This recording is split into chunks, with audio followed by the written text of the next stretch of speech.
día, mi querida concurrencia histórica, dialogante y ávida de conocimiento. Soy Paola Parra y el tema de hoy es el siguiente.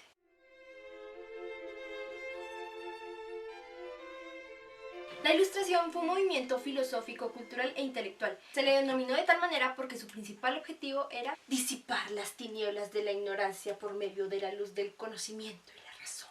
El pensamiento es formulado por filósofos que desean una nueva mirada del mundo, dirigiéndose a una razón encaminada hacia la ciencia. La Ilustración comenzó en el absolutismo monárquico, es decir, cuando el poder se centraba en el rey, quien se creía era elegido por una divinidad. Cuando comenzó a gobernar Luis XVI, alias Luis XV Palito, el pueblo se moría de hambre. Comenzaron a haber sentimientos de revolución, donde se hablaba de una separación de poderes dicha por Montesquieu. Un contrato social de Jean-Jacques Rousseau, donde cualquiera podía opinar sobre el mandato del rey y esto no significara la muerte. Comenzó a entrar el término de ciudadanos y dejaron de verse los súbditos, quienes someten su obediencia, no tienen voz ni derechos, a diferencia del ciudadano que se caracteriza por su razón, porque para ejercer derechos hay que conocerlos. La extravagancia de los reyes y la frivolidad hacia las personas convirtieron a María Antonieta en un símbolo de lo más ofensivo. Cuando le dicen que el pueblo no tiene pan y ella responde, pues que coman pasteles. Esta hijo... Es que le faltó decir... Esto acá no es atenido saber qué hace el gobierno por cada uno de nosotros. Este tipo de comportamiento desató una revolución conocida como la Revolución Francesa. Comienza con la toma de la Bastilla en 1789. María Antonieta y el rey intentan escapar, pero los encuentran y los decapitan.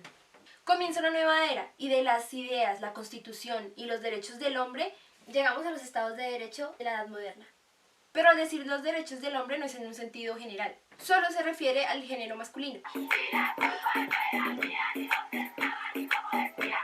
No, mentira, sigamos. Comienza el régimen del terror y uno de los líderes de la revolución, Maximilien Robespierre, alias el Incorruptible, comenzó a decapitar a diestra y siniestra, que por hablar mal de la revolución, que por mirar lo feo, que por comerse el pastel de Arequipe.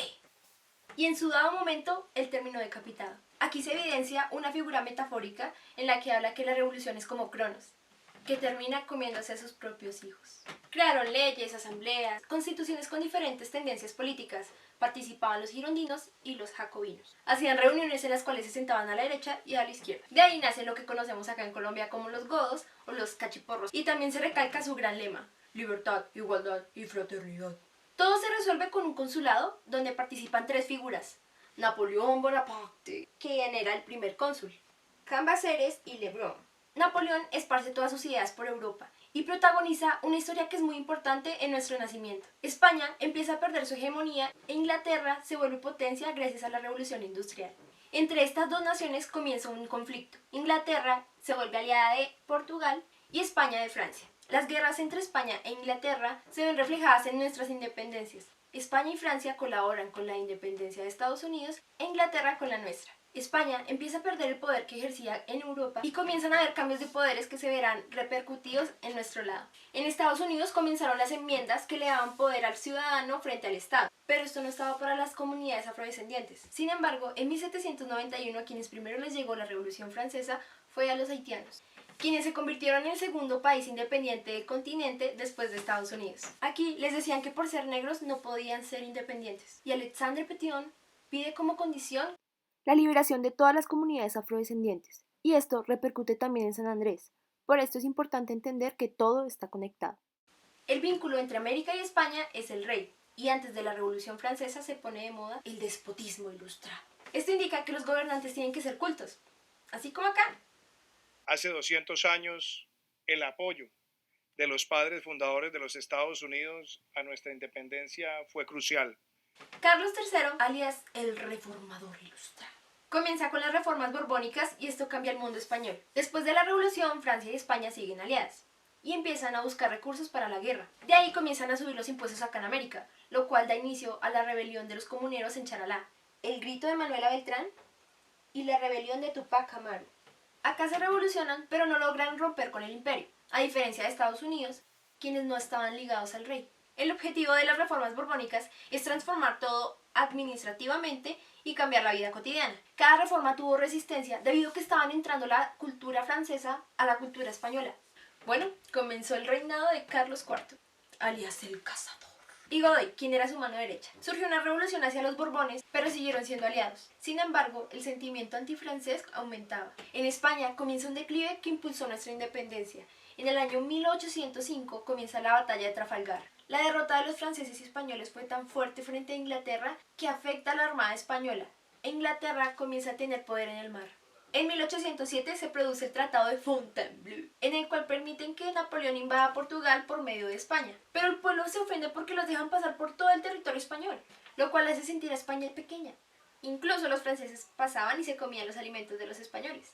Napoleón viene siendo el resultado de la Revolución Francesa. España sigue en contra del pensamiento francés y hay un chanchullo entre Carlos IV y Fernando VII.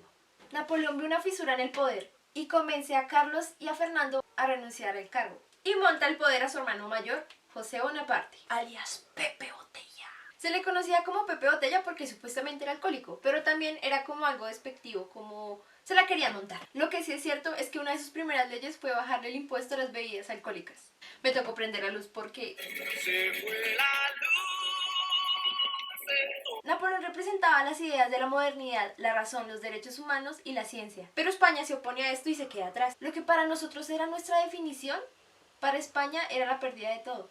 Aquellos grupos españoles que iban en contra de Francia eran conocidos como guerrillas. Como Francia quería imponer sus ideas a la fuerza, el pueblo español se revolucionó el 2 de mayo de 1808. Los portugueses escapan hacia Brasil y la guerra comienza entre Francia y España.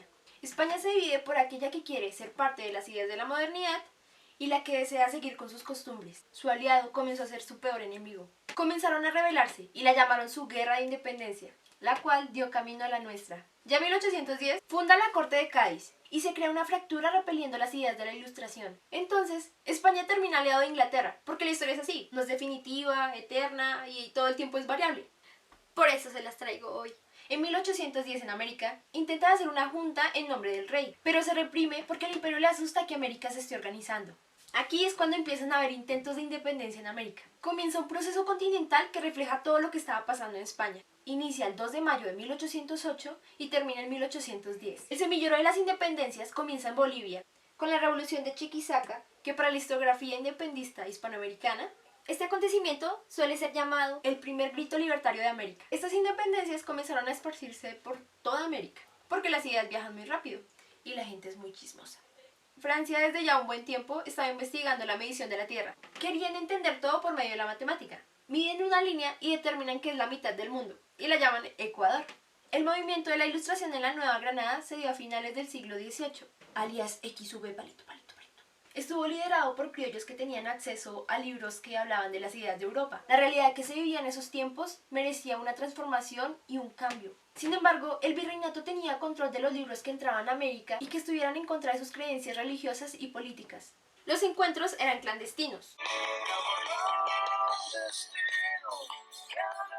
Se discutían las novedades científicas y se intercambiaban los libros prohibidos para consolidar ideas de emancipación e independencia, todas inspiradas en la Revolución Francesa y en la independencia de Estados Unidos.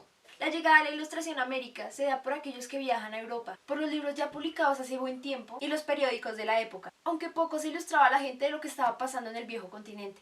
Las ideas que impulsan el sentimiento de independencia en América son aquellas que combaten la tiranía luchando contra la ignorancia, para que las personas puedan elegir a sus gobernantes con argumentos, así como en la actualidad.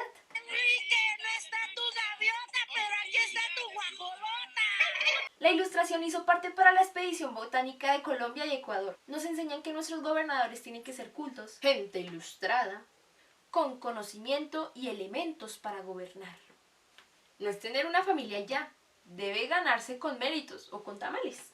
Lo que llegue primero. Las ideas se convierten en hechos y aquí llega la Revolución Francesa y la independencia de Estados Unidos. Este continente se ve influenciado a estas ideas gracias a Antonio Nariño, con los derechos del hombre y el ciudadano que tradujo del francés al español. El ciudadano se construye poco a poco, todo con el fin de llegar a la igualdad, la libertad y la fraternidad. Algunos ilustradores de la ciencia y la política de esa época fueron Francisco de Miranda, conocido como el precursor de la emancipación americana contra el imperio español; Eugenio Espejo, quien fue médico, historiador, político, escritor, astronauta; Francisco José de Caldas, quien lideró la expedición botánica, aunque hay una pelea ahí con José Celestino Mutis. En Colombia se buscaba la fractura de España. Unos buscaban la independencia y otros volver con el rey. En 1810 no logramos independizarnos porque todo era muy confuso. Ese año comenzó el grito de independencia, lo cual fue un proceso largo. Por ejemplo, el Acta de Independencia de 1810. No se plantea el fenómeno de descolonización. Unos con el rey, otros con ideas independientes, divide las fuerzas y no se da. Cuando derrotan a Napoleón, Fernando VII vuelve al poder y ensangrentan tanto a los independistas como a los que apoyaban a la corona. Se dice que no descubrieron nuestro mundo los que hicieron y deshacieron, sino aquellos que hicieron investigación y ciencia. Bueno, y como dijo alguna vez Gustave Le Bon, las ideas mueven el mundo, pero no antes de transformarse en sentimiento. Muchísimas gracias a los que llegaron hasta aquí. Hasta luego, mijitos.